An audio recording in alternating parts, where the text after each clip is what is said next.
Hello जी, नमस्कार, सत श्री अकाल, अस्सलाम वालेकुम, केम छो, कैसे हैं आप सब लोग। मैं हूँ आपकी अपनी ममता सचदेवा, एक बार फिर से आप सबके साथ में। आप जो लोग मेरी ज़िंदगी से जुड़े हो, आपको पता है कि मैंने एक विपाशना करके कोर्स किया था यूएई रसल खैमा में। बहुत दिनों से ये वीडियो पेंडिंग में थी कि मैं अपना एक्सपीरियंस आप सबके साथ शेयर करूं कि क्या तब्दीली और क्या फ़र्क मैंने खुद में समझा है उस कोर्स के बाद। क्या ये वर्थ था, क्या लोगों को इस कोर्स को करना चाहिए, और इससे जुड़े हुए बड़े क्वेश्चंस मुझे आए हैं जिसके रिलेटेड मैंने आंसर्स कुछ एक लिखे हैं। वीडियो थोड़ी सी लंबी हो जाएगी क्योंकि मैं डिटेल में हर चीज़ को समझाना चाहती हूँ, क्योंकि हमारी ज़िंदगी से ऊपर, हमसे ऊपर कोई चीज़ नहीं होती। और मुझे लगता है ये कोर्स भी हमारी ज़िंदगी को बदलने से कोई कम चीज़ नहीं है, इसलिए इसके हर पहलू को मैं अच्छे से समझाऊंगी। तो सबसे पहले जिन लोगों को विपाशना के बारे में नहीं पता है, गौतम बुद्ध ने भी इस विपाशना जो एक टेक्निक है, इसी को फॉलो करके उनको अवेकनिंग आई थी। और उस टाइम से ही इस टेक्निक को पहले तो खो दिया गया था हमारे देश से, फिर ये वापस आई है टेक्निक और बहुत लोगों की ज़िंदगियां बदल रही है। ये एक आम मेडिटेशन नहीं है, ये बहुत डिफरेंट है नॉर्मल मेडिटेशन से। उसके बारे में भी डिटेल में आपसे मैं बात करूंगी।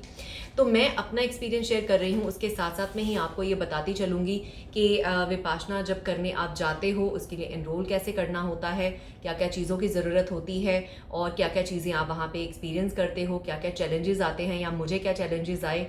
पूरी कंप्लीट जानकारी देने की पूरी कोशिश रहेगी। अगर कुछ छूट जाएगा तो आप मुझे इस वीडियो के नीचे कमेंट सेक्शन में लिखना, मेरी पूरी कोशिश रहेगी कि मैं जवाब दूँ। नहीं तो आप मुझे travelwithmamta@gmail.com पे ईमेल भी कर सकते हैं। जितनी मेरे से मदद हो पाएगी मैं आपको गाइड ज़रूर करूँगी।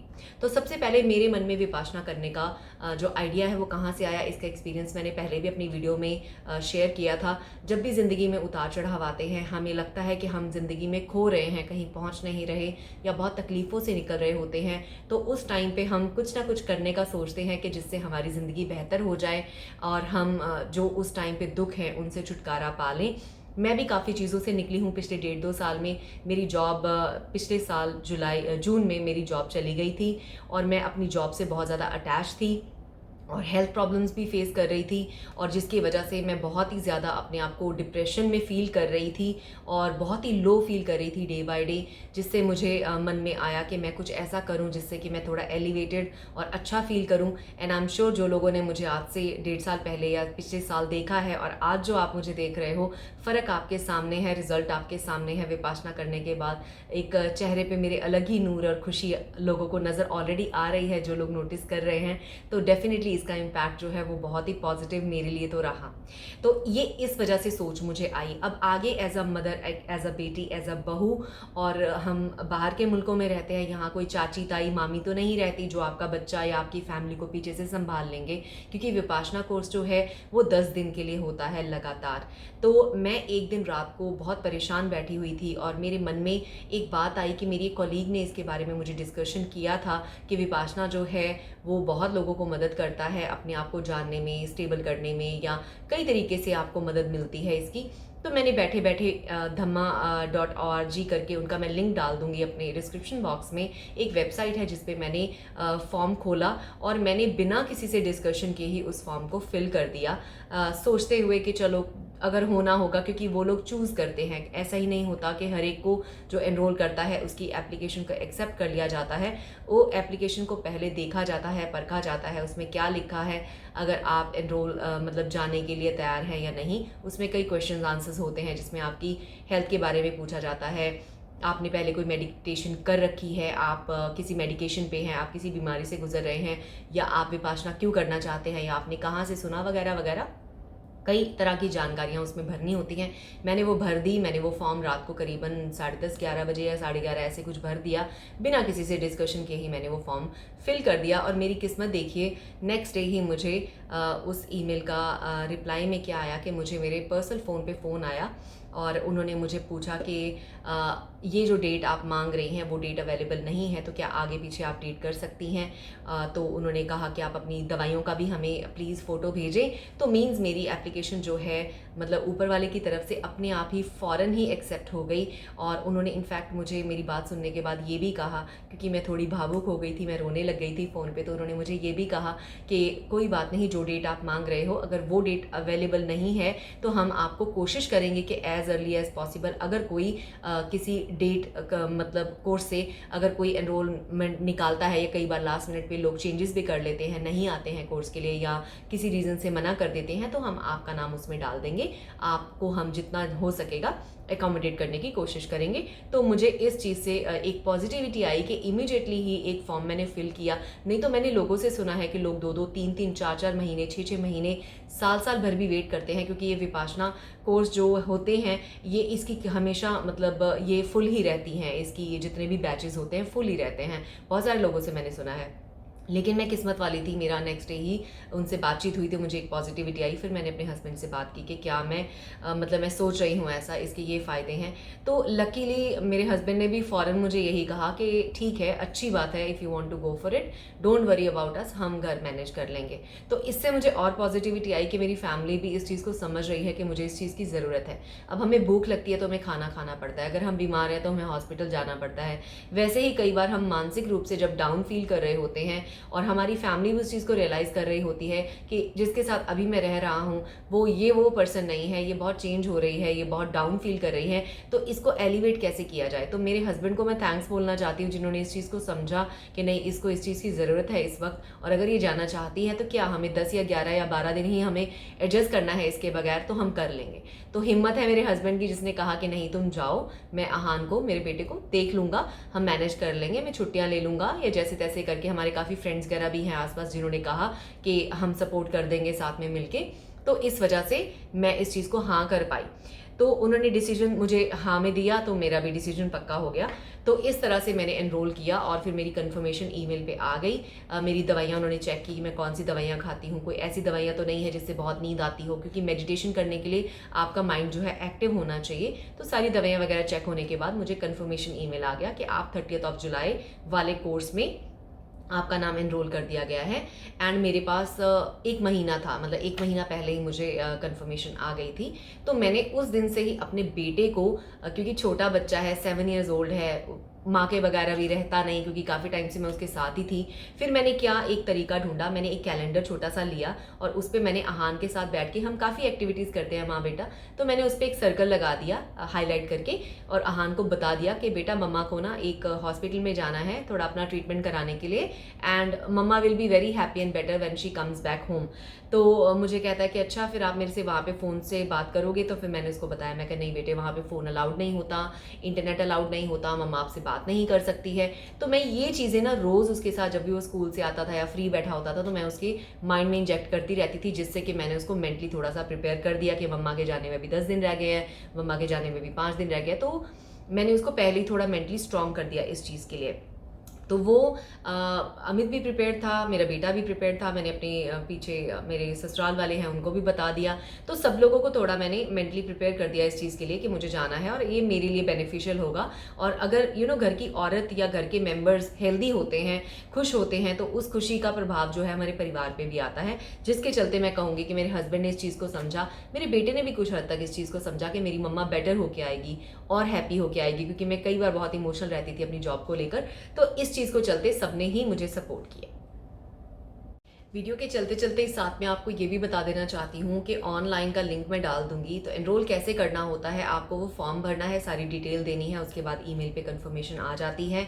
लेकिन जब आप फॉर्म भरते हैं उसमें कुछ एक rules and regulations, dos and don'ts वहाँ के लिखे होते हैं। अगर आप वो अग्री करते हो तभी आपका फॉर्म आप सबमिट कर सकते हो। अगर आप डिसअग्री करोगे तो आप फॉर्म सबमिट नहीं कर सकते, जिसमें कि कुछ एक मेन पॉइंट्स है जो मैं आपको बता देती हूँ। उसमें लिखा होता है कि आप अपनी कोई personal electronic device, phones, mobile, आप अपना कोई भी लैपटॉप या कोई भी ऐसी चीज़ आप वहाँ नहीं ले जा सकते, कम्युनिकेशन नहीं कर सकते। 10 दिन आपको स्ट्रिक्टली बिल्कुल चुप रहना होता है, आपको मौन का पालन करना होता है। आप किसी अपने दूसरे जो मेडिटेशन करने आ रहे हैं, जो विपाशना कोर्स करने आ रहे हैं, उनसे भी डिस्कशन नहीं कर सकते। मेल और फीमेल, अगर आप हस्बैंड वाइफ इकट्ठे भी जा रहे हो तो अलग अलग रहना होता है। अलग दोनों के मेडिटेशन हॉल होते हैं, अलग खाने पीने की जगह होती है।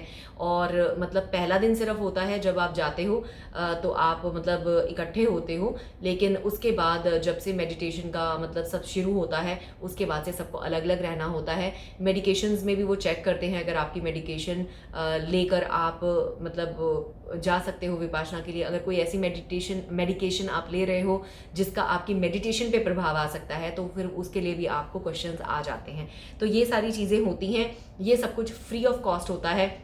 अब लोगों को लगेगा कि फ्री ऑफ कॉस्ट इतने बड़े बड़े सेंटर्स कैसे चलते हैं, तो जो लोग भी विपाशना करके निकलते हैं, जैसा उनको फीलिंग होती है, अगर वो अच्छा फील करते हैं, उनको लगता है कि ये वर्थ है और इसके बारे में जानकारी लोगों को और मिलनी चाहिए, और लोग मेडिटेशन करने आए, विपाशना करने आए, तो वो लोग कुछ ना कुछ अपनी तरफ से वहाँ पे बॉक्स होता है उसमें डाल सकते हैं। ऑनलाइन भी ट्रांजेक्शंस होती हैं, ऑनलाइन भी आप चैरिटी कर सकते हो, पैसे भेज सकते हो। तो कई ऐसे ज़रिए हैं जिससे ये सारी ये चल रहा है ऑर्गेनाइजेशन पूरी दुनिया में। जो लोग भी ये करते हैं, I am sure most of the people, उनका फीडबैक जो इसके बारे में पॉजिटिव रहता है और वो कुछ ना कुछ देते हैं जिससे ये संस्थान चलता है आगे के आगे। तो ये मैंने आपको बता दिया है।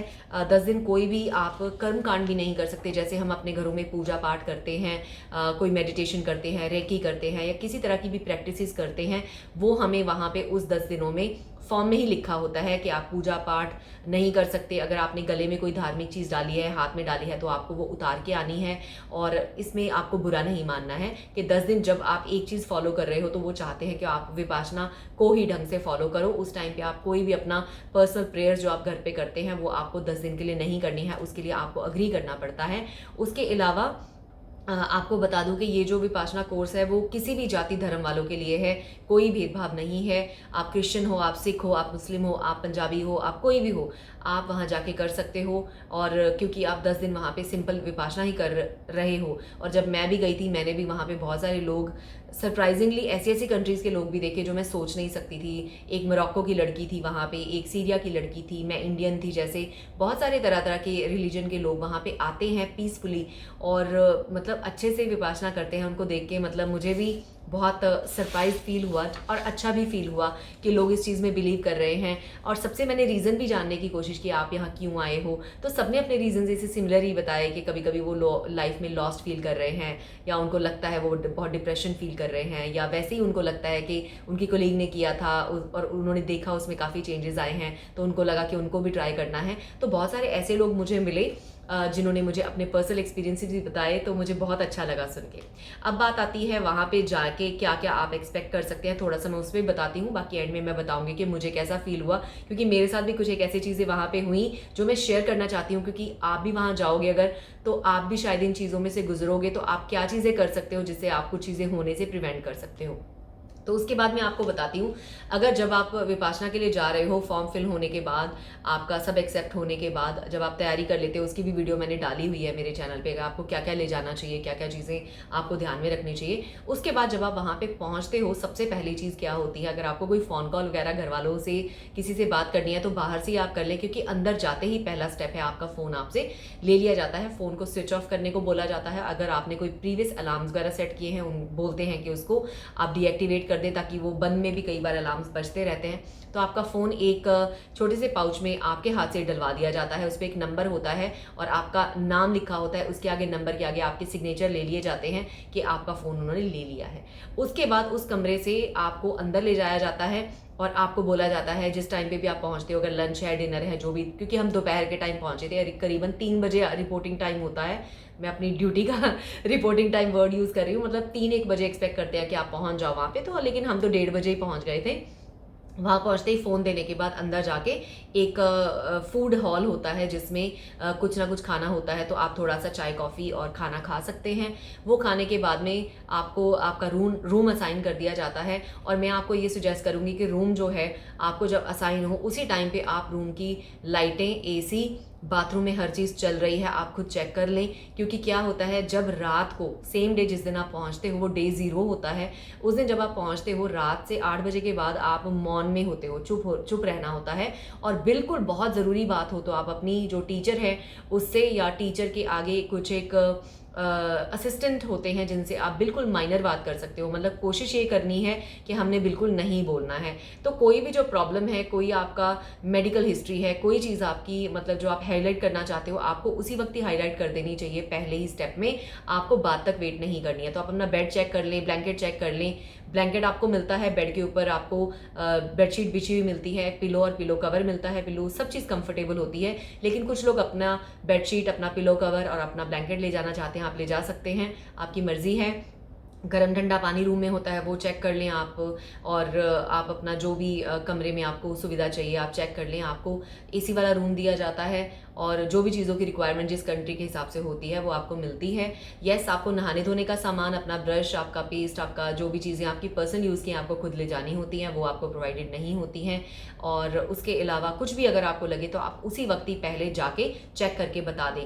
और जिसके साथ आप रूम शेयर कर रहे हैं आप उनसे भी थोड़ी बातचीत कर लें कि बाथरूम टाइम यूज़ करने का उनका क्या है, आपका क्या है, क्योंकि 2 लोग एक रूम शेयर करते हैं। अगर आप ये सारी चीज़ें पहले ही डिस्कस कर लेंगे तो बाद में, क्योंकि आपको बोलना अलाउड नहीं होता और बोलना चाहिए भी नहीं, क्योंकि भक्ति जो है ना, कहते हैं भंग होती है आपकी जब आप डिस्कशन करते हो इन 10 दिनों में किसी के साथ में, तो अच्छी बात नहीं है। और अगर आपको लगता है आपका जो रूम शेयरिंग वाले हैं वो आपसे बातें करेंगे, एक्सपेक्टेड है आपको बहुत बातूनी है और वो चुप नहीं रहेंगे, या वो कहते हैं नहीं नहीं हम चुपके से बात कर लेंगे, किसी को पता नहीं चलेगा, तो इस चीज़ को भी आप सेंटर वालों को पहले ही हाईलाइट कर दें, क्योंकि आप नहीं चाहते कि आपके 10 दिन वेस्ट हो जाएं किसी और की वजह से। तो ये सारी चीज़ें पहले क्लियर कर लेना आप अपना रूम लेते ही। तो ये आपके पहुँचते सारी ये सारी चीज़ें होती हैं जब आपको रूम असाइन होता है। जैसे मुझे रूम असाइन हुआ था तो उन्होंने मुझे छोटा बेड दिया था, बड़ा बेड किसी और को दिया था, तो मैंने उनको पहले ही बोल दिया कि मुझे थोड़ा सा आर्थराइटिस का प्रॉब्लम है और दूसरा मैं बेड के ऊपर बहुत ज़्यादा ट्विस्ट एंड टर्न करती हूँ रात को, तो आप जो छोटा बेड मुझे दे रहे हो वो बहुत ज़्यादा आवाज़ करेगा तो दूसरे को डिस्टर्बेंस होगी, तो बेटर है आप मुझे किसी ऐसे रूम में शिफ्ट कर दो जिसमें बड़ा बेड हो, क्योंकि बड़ा बेड जो होता है वो प्रॉपर बेड था और दूसरा जो बेड था छोटा वाला वो टेम्परेरी टाइप ऑफ बेड था, और मुझे श्योरिटी थी कि मैं बहुत ज़्यादा ट्विस्ट एंड टर्न करती हूँ, मुझे नींद नहीं आती, तो दूसरे का नाइट का स्लीप जो है मैं ख़राब कर दूंगी।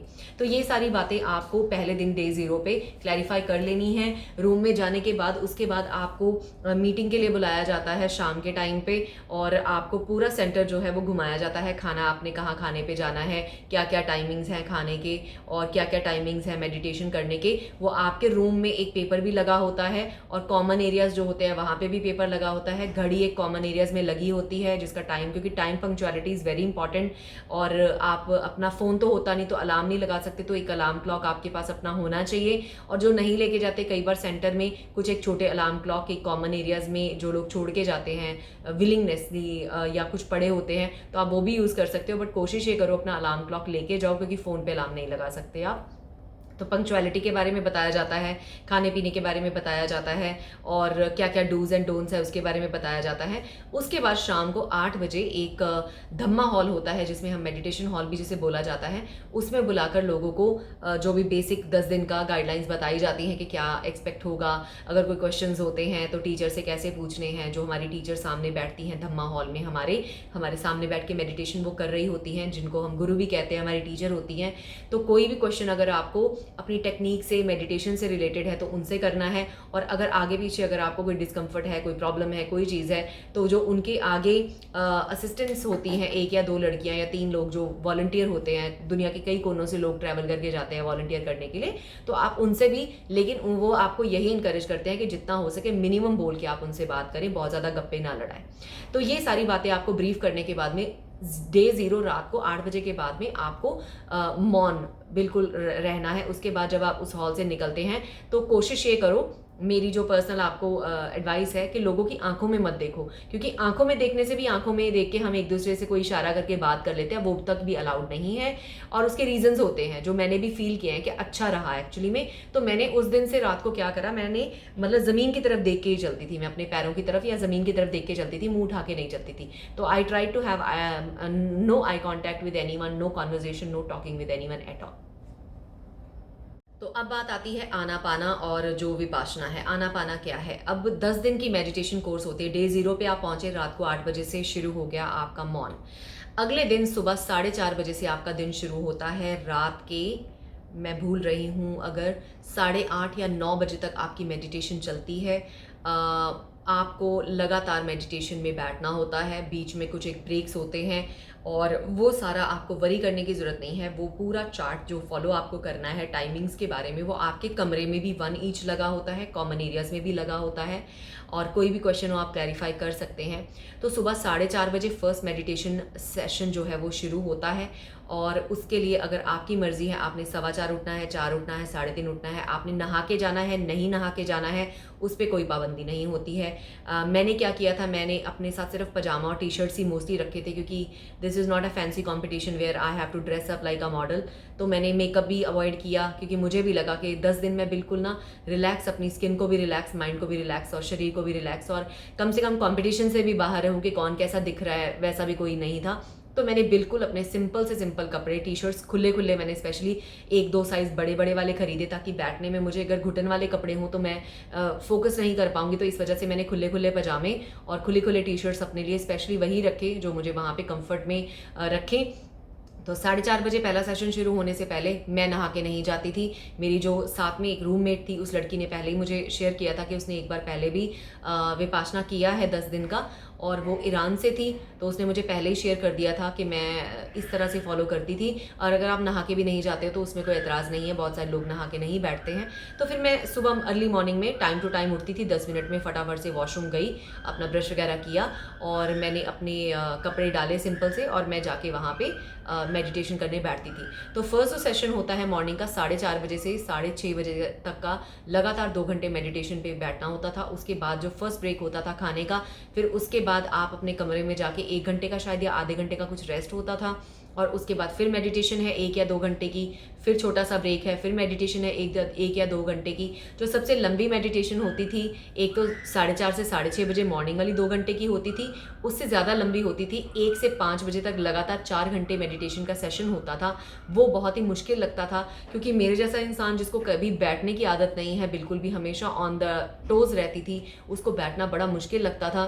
लेकिन मैं ये कहूँगी लोगों से, जो गलती मैंने की वो ना करें। अगर आप इस कोर्स के लिए जाना चाहते हो, अगर आपको बैठने की ज़्यादा आदत नहीं है, आपका मन बहुत ज़्यादा चंचल है, तो जाने से महीना पहले ही घर पे आप 1 या 2 घंटे वैसे ही बैठने की टिक के आंखें बंद करके प्रैक्टिस ज़रूर करें। क्योंकि मुझे तो कहीं पे भी बिठाना मतलब इम्पॉसिबल टास्क है। तो मेरे लिए, अगर मैं सच बोलूं, तो गिनती के मतलब जो पहले दिन थे मेरे लिए इतने ज़्यादा मुश्किल थे, और मुझे तो अंदर से मतलब बार बार यही आवाज़ आती थी कि तू यहाँ से भाग जा, तू निकल जा यहाँ से, तेरे से नहीं हो पाएगा। क्योंकि मेरे लिए मेडिटेशन करने से ज़्यादा बैठना बहुत मुश्किल हो रहा था, क्योंकि सेशंस में ये इनकरेज किया जाता था कि आप कम उठो। उठने की आपके पास ऑप्शन होती है, अगर आपने वॉशरूम जाना है, अगर आप बीच में उठना चाहते हो आप उठ सकते हो, और कुछ एक सेशंस होते हैं जिसमें आपको उठने की आज़ादी नहीं होती। वो कहते हैं, इनकरेज करते हैं कि आप कोशिश करो कि आप बैठो, आप निकलो नहीं, सेशन बीच में छोड़ो नहीं, या बीच में आप ब्रेक मत लो, कोशिश करो कि आप बैठे रहो, क्योंकि उससे आपकी एक तरह से आपकी पेशेंस बढ़ती है कि आप बैठ सकते हो लॉन्गर टाइम।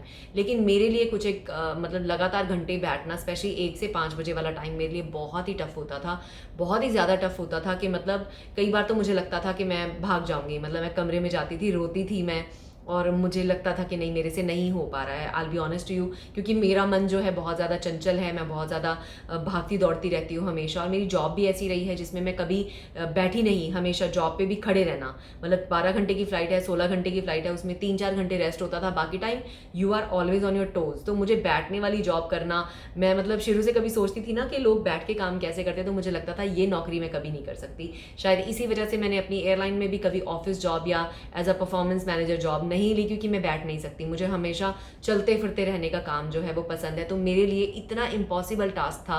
तो मैंने अपनी जो टीचर हैं उनके साथ ये चीज़ को डिस्कशन में लिया। 2nd या 3rd डे पे मैंने उनको बताया कि मेरे अंदर से ऐसे विचार आ रहे हैं और मैं बैठ नहीं पा रही हूँ, मेरे लिए बहुत मुश्किल हो रहा है।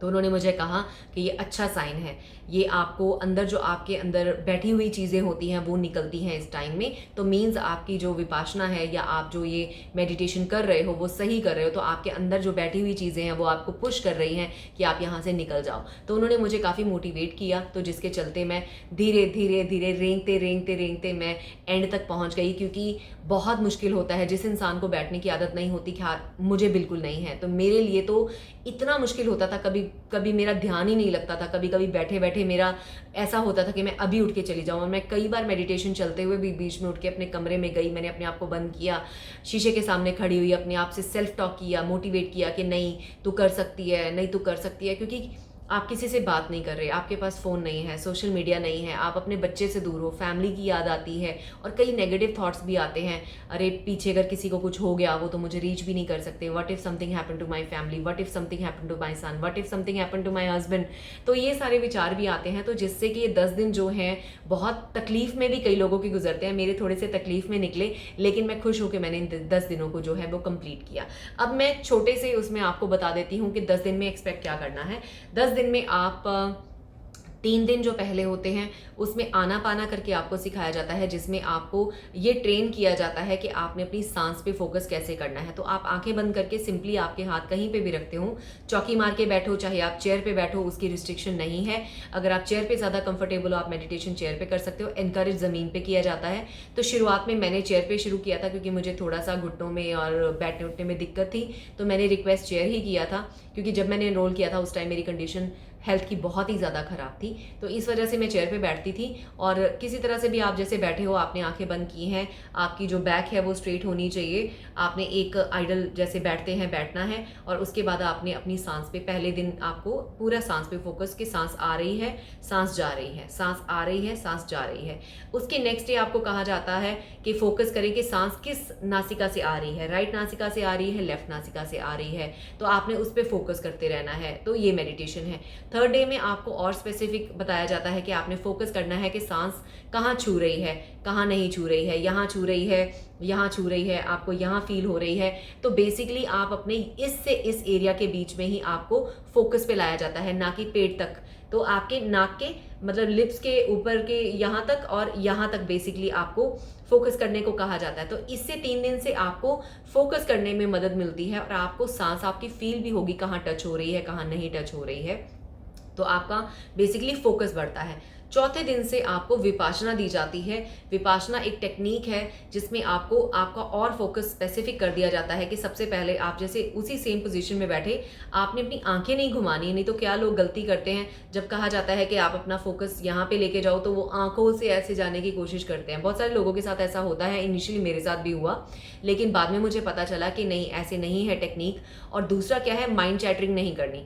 गुरुजी जिस तरह से वीडियो में या ऑडियो एक चलता है जिससे कि आपको गाइड किया जाता है मेडिटेशन कैसे करनी है, विपासना कैसे करनी है, तो मैं गलती क्या कर रही थी, शुरू में जैसे गुरुजी बोलते थे कि सांस आ रही है, सांस जा रही है, तो मैं भी, मेरा माइंड जो चैटर करता था साथ में, अच्छा अब मेरी सांस आ गई है, अब मेरी सांस जा रही है, तो मैं अंदर माइंड में चैटर करती रहती थी। तो मैंने ये गलती की कि पहले 3 दिन मैं चैटर ही करती रही। मैं सांस ले रही थी, सांस आ रही थी, सांस जा रही थी, लेकिन जो गुरुजी कह रहे थे मैं भी सेम चैटर अपने माइंड में चैटर चैटर चैटर मेरा हो रहा था, जो कि गलत था। तो मुझे नहीं पता था, तो अभी इसीलिए मैं अपनी गलती से समझ के आपको बता रही हूँ कि आपने अपने माइंड को चैटर नहीं करना, माइंड को शांत करना है, मन को शांत करना है, और बस इंस्ट्रक्शन को सुनना है और उसको फॉलो करना है, उसको माइंड में रिपीट नहीं करना, क्योंकि हमें याद नहीं होता तो हम कभी कभी रिपीट करने लग जाते हैं, हमारा माइंड बहुत एक्टिव होता है, बोलने लग जाता है। तो इस तरह से मेरा माइंड जो है वो चैटर करता था। तो 3 दिन तो ऐसे ही हुआ। तो चौथे दिन से जब विपासना देते हैं तो विपासना में आपको स्टेप्स फॉलो करने होते हैं कि सबसे पहले आप अपना ध्यान अपने बिल्कुल सिर के ऊपर ले जाते हो, फिर आप माथे पे आ जाते हो, फिर आईब्रोज पे आ जाते हो, फिर आईज पे, फिर नोज पे, फिर आप अपने चीक्स पे आ गए या चिन पे आ गए या लिप्स पे आ गए, या उसके बाद आप गले पे आ गए। फिर आप जैसे जैसे भी स्टेप्स आपको बताए जाते हैं, बेसिकली आपको ये कहा जाता है कि आप अपना ध्यान मतलब जगह जगह पे बॉडी के डिफरेंट डिफरेंट पार्ट्स पे लेके जाना है।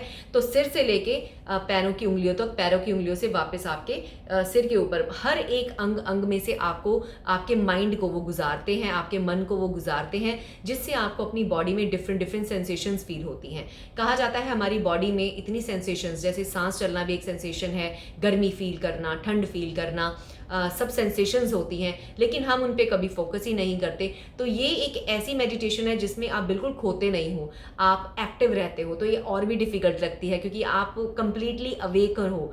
और मेरा क्या था, मेरे साथ क्या प्रॉब्लम हो रही थी, क्योंकि मुझे ऐसा लगता था शुरू से मेडिटेशन में आप खो जाते हो, आपको एक लाइटें नज़र आएंगी, कोई ऐसा नज़र आएगा, कुछ वैसा नज़र आएगा, क्योंकि मुझे मेरे घर में कभी मेडिटेशन के बारे में हमने बात ही नहीं की, हम कभी फॉलो ही नहीं करते थे, तो मुझे इसके बारे में कोई नॉलेज थी नहीं।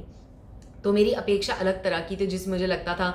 तो मैं ऐसा फील कर रही थी कि मुझे सेंसेशन भी नहीं आ रही है ज़्यादा, और मैं मतलब या तो ढंग से नहीं कर रही हूँ या कुछ तो गड़बड़ है, और एक मेरा मन बहुत ज़्यादा चंचल था, तो मैं बहुत ज़्यादा कनेक्शन फील नहीं कर रही थी और मैं बहुत छटपटा रही थी इन 10 दिनों में। लेकिन कोर्स जब ख़त्म हुआ, 10 दिन कंप्लीट हुए, और उसके बाद मुझे मेरी जो अपनी टीचर थी, उसके अलावा जो एक और टीचर थी जो मेरे चैनल की फॉलोअर थी, वो मुझे मिलने के लिए आई, और उन्होंने जब मेरे से बात की, मैंने उनसे खुल के थोड़ा सा अपना एक्सपीरियंस शेयर किया तो उन्होंने मुझे कहा कि ये तुम्हारे साथ नहीं, ये बहुत सारे लोगों के साथ ऐसा होता है, और जो भी सेंसेशंस बताई जाती हैं ऑडियो में, ज़रूरी नहीं कि सबको ऐसी आए, सबका एक्सपीरियंस अलग रहता है, किसी का कम, किसी का ज़्यादा, किसी को बिल्कुल सेंसेशन ज़्यादा फील नहीं होती, किसी को कम फील होती हैं।